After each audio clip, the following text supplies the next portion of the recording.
Assalamu alaikum students, my name is Babar Gulab and I am your biology teacher of grade 9th. Today we will discuss the introduction of cell cycle. So let's start our topic.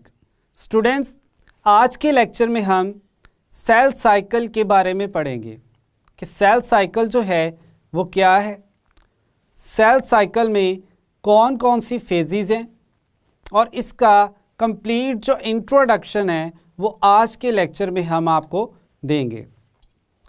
Cell cycle जैसा कि name से ही indicate है कि cell की life, जैसे ही एक cell produce होता है तो उस पॉइंट से लेके या उस टाइम से लेकर जब तक वो सेल डिवाइड करके न्यू सेल्स बना देता है, इस सारे के सारे टाइम को हम कहते हैं कि ये सेल साइकिल है।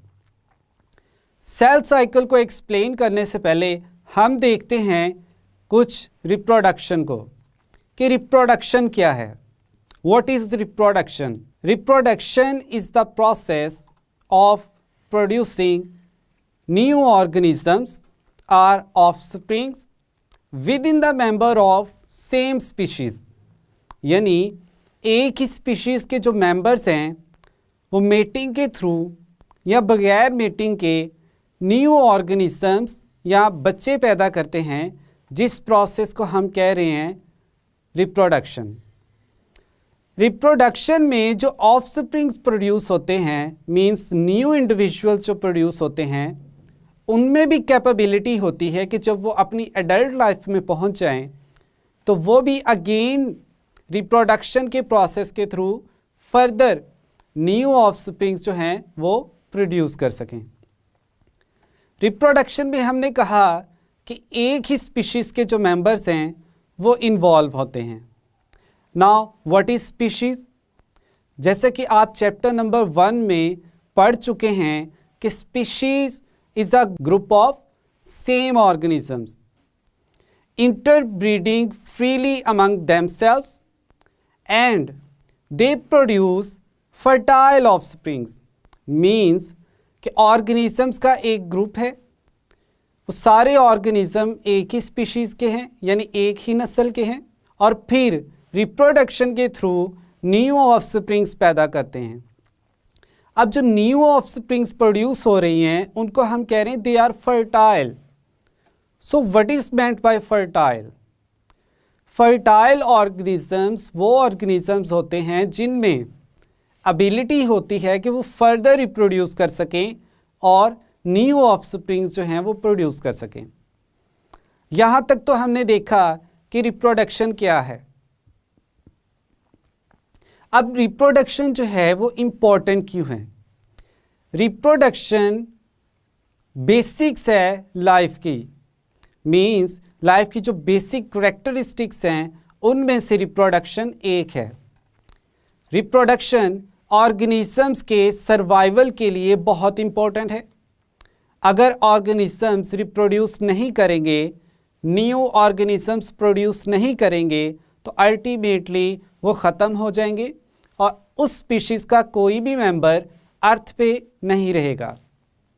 सेकंड है हमारे पास इसकी टाइप्स कौन सी हैं, उनको ज़रा ब्रीफली देख लेते हैं क्योंकि नेक्स्ट चैप्टर में हमने इन्हीं की फर्दर जो डिवीज़न है means sexual and asexual reproduction में फर्दर जो सेल डिविजन्स इन्वॉल्व हैं उनको हमने देखना है।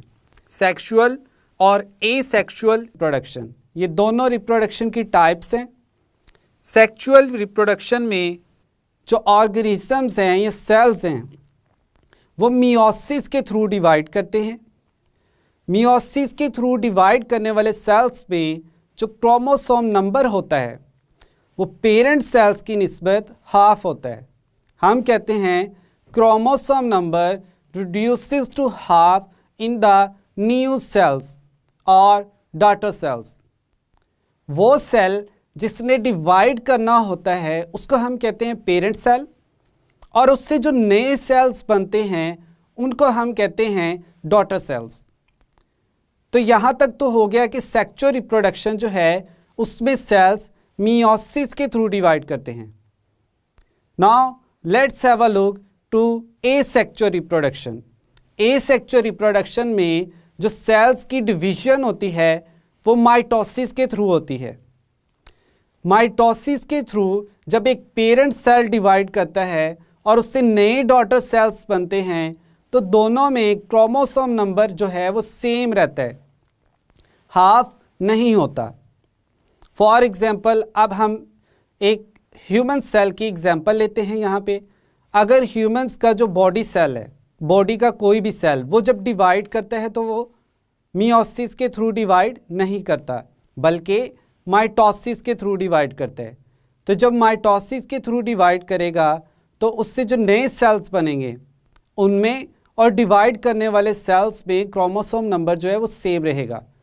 फॉर एग्जांपल जो सेल डिवाइड करने जा रहा है उसमें 46 क्रोमोसोम नंबर है, तो उससे जो नए डॉटर सेल्स बनेंगे उनमें भी क्रोमोसोम जो है वो 46 ही होगा।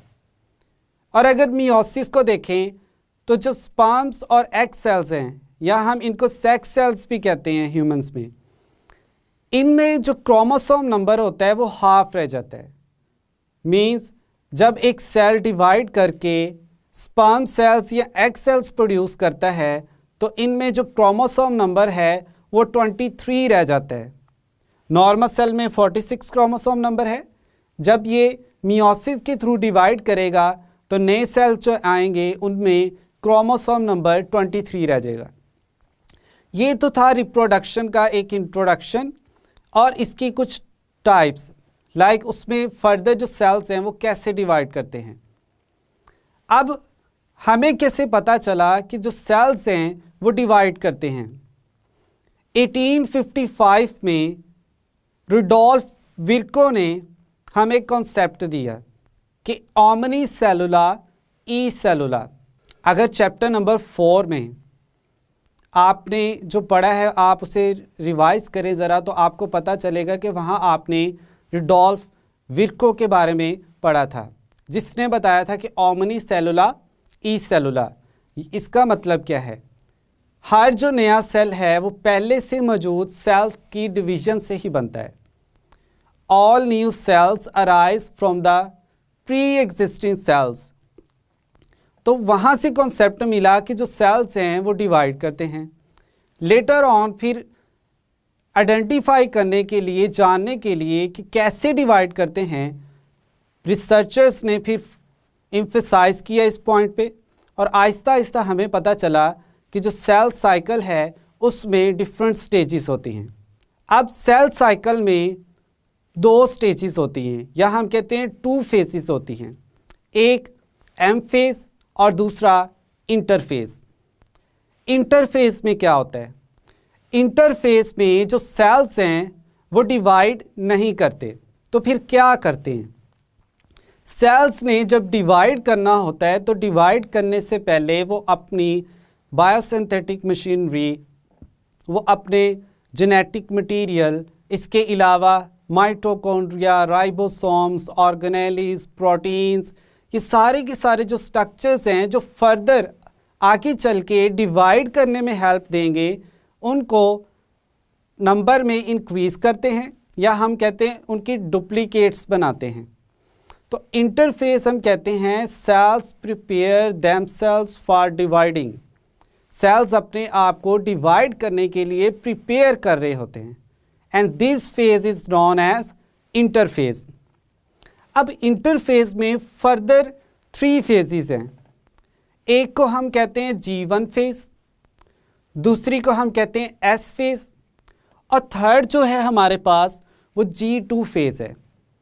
Now what is meant by G?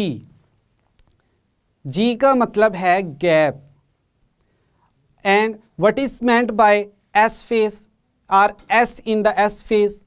S का मतलब है सिंथेसिस फेज। अब इन फेजेस को अपने नेक्स्ट लेक्चर में हम 1 बाय 1 डिटेल में एक्सप्लेन करेंगे। यहाँ तक तो हमने बता दिया कि जो इंटरफेज है उसमें फर्दर 3 फेजेस होती हैं। अब दूसरी जो हमारे पास सेल डिवीजन की फेज थी वो थी माइटोसिस और एम फेज। अब एम फेज में क्या होता है? एम फेज जो है वो फर्दर 2 फेजेस पर कंसिस्ट करती है। एक उसमें है कैरियोकाइनेसिस और दूसरी जो है वो है साइटोकाइनेसिस। कैरियोकाइनेसिस, ये जो वर्ड है इसमें कैरियन का मतलब होता है न्यूक्लियस। कैरियन का क्या मतलब होता है? न्यूक्लियस। यानी इस स्टेज पे या इस फेज में सेल के न्यूक्लियस ने डिवाइड करना होता है। दूसरी जो माइटोसिस की फेज है वो है साइटोकाइनेसिस। Cyto means cell. तो इस फेज में जो सेल का साइटोप्लाज्म है वो डिवाइड करेगा। Now karyokinesis further has different phases. Karyokinesis में prophase, metaphase, anaphase and telophase, ये 4 फेजेस जो हैं ये फर्दर हम कैरियोकाइनेसिस के प्रोसेस में एक्सप्लेन करेंगे। अब हम बात करते हैं कि जो माइटोसिस फेज है या एम फेज है और इंटरफेज है, इन दोनों फेजेस में से सेल जो है वो अपनी लाइफ का कितना जो हिस्सा है वो स्पेंड करता है। हम कहते हैं कि जो इंटरफेज है, प्रिपरेटरी फेज है, जिसमें सेल अपने आप को डिवाइड होने के लिए तैयार कर रहा होता है, ये सेल की लाइफ का 90% जो है वो कंसिस्ट करती है। मीन्स अगर एक सेल की जो लाइफ है वो 100 डेज़ है, 100 डेज़, तो उसमें से 90 डेज़ जो हैं वो सेल अपने आप को प्रिपेयर करेगा डिवाइड करने के लिए। अपनी ऑर्गेनेलिस बनाएगा, न्यूक्लियर मटेरियल जो जेनेटिक मटेरियल है उसको डुप्लीकेट करेगा, इसके अलावा एंजाइम्स की प्रोडक्शन करेगा। तो ये सारे के सारे प्रोसेसेस जो हैं ये टाइम कंज्यूमिंग है। दैट्स वाई जो इंटरफेज है इसको हम longest phase of the cell cycle भी कहते हैं। बाकी जो माइटोसिस है या एम फेज है वो 10% जो है सेल की लाइफ का कंसिस्ट करती है उस पर। तो ये था स्टूडेंट्स आज का हमारा इंट्रोडक्टरी लेक्चर सेल साइकिल पे। सेल साइकिल में कैसे जो सेल्स हैं उनसे न्यू सेल्स बनते हैं, ये जो सेल का पार्ट है लाइक क्रोमोसोम, उससे न्यू जो उसकी डुप्लीकेट हैं वो क्रोमोसोम्स कैसे बनते हैं, या फिर पूरे का पूरा जो ऑर्गेनिज्म है वो कैसे बनता है। सेल साइकिल में हमने आपको बताया कि मियोसिस और माइटोसिस का प्रोसेस, इसकी हमने आपको एग्जांपल्स भी दी, ह्यूमन बॉडी सेल और स्पर्म सेल्स या एग सेल्स, जिनको हमने सेक्स सेल्स भी कहा। लेकिन अब क्वेश्चन ये है कि ह्यूमंस के अलावा बाकी जो ऑर्गेनिजम्स हैं उनमें सेल डिवीजन जो है वो किस टाइप की होती है। अगर हम बैक्टीरिया की बात करें, जिनको हम प्रोकैरियोट्स भी कहते हैं, उनमें सेल्स जो हैं वो माइटोसिस के थ्रू डिवाइड करते हैं, लेकिन उनमें डिवीजन के प्रोसेस को हम माइटोसिस नहीं कह सकते, क्योंकि बैक्टीरिया में जो वेल डिफाइंड न्यूक्लियस होता है वो प्रेजेंट नहीं होता। उनमें जस्ट जो डीएनए है, ये जेनेटिक मटेरियल है, वो साइटोप्लाज्म में डायरेक्टली पड़ा होता है, उसके अराउंड कोई कवरिंग या मेम्ब्रेन या न्यूक्लियर इन्वेलप प्रेजेंट नहीं होता।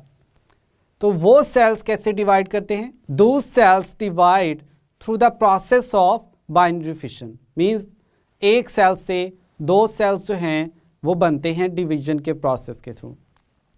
तो ये था स्टूडेंट आज का हमारा लेक्चर, जिसमें हमने सेल साइकिल के इंट्रोडक्शन को डिटेल में एक्सप्लेन किया। नेक्स्ट लेक्चर में हम बताएंगे आपको कि जो इंटरफेज है इसकी कौन कौन सी स्टेजेस हैं और उन स्टेजेस में कौन सा प्रोसेस होता है। स्टूडेंट्स आज के लेक्चर में हमने जो भी पॉइंट्स एक्सप्लेन किए उनको हम ब्रीफली एक बार दोबारा देख लेते हैं। हमने आपको एक्सप्लेन किया कि रिप्रोडक्शन क्या है। Reproduction is the process of producing new offsprings within the member of same species. Species का हमने बताया आपको कि स्पीशीज़ जो है वो ऑर्गेनिजम्स का एक ग्रुप है जो कि सेम प्लेस पे रहते हैं, सेम इन्वायरमेंट में, और फ्रीली रिप्रोड्यूस करते हैं और न्यू फर्टाइल ऑफस्प्रिंग्स जो हैं वो प्रोड्यूस करते हैं। अब रिप्रोडक्शन के प्रोसेस के थ्रू जो नए सेल्स या ऑर्गेनिजम्स बनते हैं, इनमें फर्दर एबिलिटी होती है कि ये रिप्रोड्यूस करें या डिवाइड करें और फर्दर न्यू ऑर्गेनिजम्स या सेल्स जो हैं वो प्रोड्यूस करें। रिप्रोडक्शन की हमने आपको दोनों जो टाइप्स थी, एसेक्सुअल और सेक्सुअल रिप्रोडक्शन, वो भी ब्रीफली एक्सप्लेन की। एसेक्सुअल रिप्रोडक्शन की हमने बात की कि इनमें जो सेल्स होते हैं वो माइटोसिस के थ्रू डिवाइड करते हैं और माइटोसिस के थ्रू डिवाइड करने वाले सेल्स में जो क्रोमोसोम नंबर होता है वो सेम रहता है as compare to the parent cells. फिर हमने बताया आपको सेक्सुअल रिप्रोडक्शन के बारे में कि इसमें ऑर्गेनिजम्स जो हैं या सेल्स जो हैं वो मियोसिस के थ्रू डिवाइड करते हैं। मियोसिस के थ्रू डिवाइड करके न्यू सेल जब प्रोड्यूस किए जाते हैं तो उनमें क्रोमोसोम नंबर हाफ रह जाता है as compare to the parent cells. फिर हमने आपको बताया कि रिप्रोडक्शन क्यों इम्पोर्टेंट है। हमने बात की कि रिप्रोडक्शन जो है वो एनिमल्स के सर्वाइवल के लिए बहुत इम्पोर्टेंट है। हमने सेल साइकिल को एक्सप्लेन किया। सेल साइकिल का हमने कहा कि जैसे ही एक सेल बनता है उस टाइम से लेकर जब तक वो डिवाइड करके न्यू सेल्स बना देता है through the process of mitosis, इस सारे टाइम पीरियड को हम कहते हैं सेल साइकिल। सेल साइकिल में हमने दो फेजेस बताई, एम फेज जिसको हमने माइटोसिस फेज कहा या माइटोटिक फेज भी कहते हैं, और दूसरा इंटरफेज। इंटरफेज में हमने फर्दर बात की कि 3 फेजेस होती हैं, G1 phase, G stands for gap, S phase synthesis phase and G2 phase. फिर हमने माइटोसिस का आपको बताया कि इसमें भी फर्दर 2 फेजेस होती हैं, कैरियोकाइनेसिस मींस जब न्यूक्लियस डिवाइड करेगा और दूसरा साइटोकाइनेसिस जब साइटोप्लाज्म डिवाइड करेगा।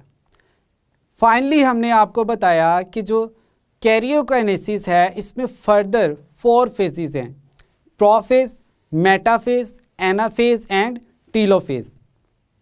और लास्ट पे बात की हमने कि जो सेल का लाइफ साइकिल है उसमें से सेल 90% जो टाइम है वो इंटरफेज में स्पेंड करता है और 10% जो है वो एम फेज में स्पेंड करता है। तो ये था स्टूडेंट आज का हमारा लेक्चर। I hope now you have a clear idea about the cell cycle. मिलते हैं नेक्स्ट लेक्चर में। अल्लाह हाफिज़।